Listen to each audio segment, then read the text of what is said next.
Hello! In this presentation, we're going to solve exercises on power. Which of the units below are units of power?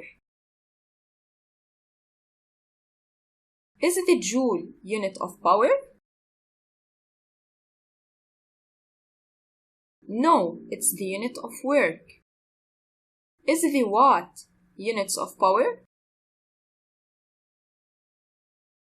Yes.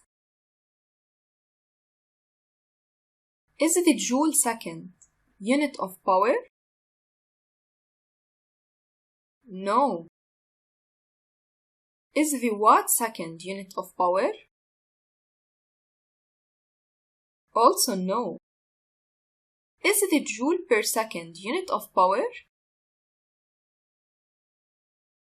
Yes. Since the power is the work divided by the time taken, which gives joule per second, and that is represented by the watt. Is the watt per second unit of power? No. Is the joule per watt or the watt per joule units of power? No.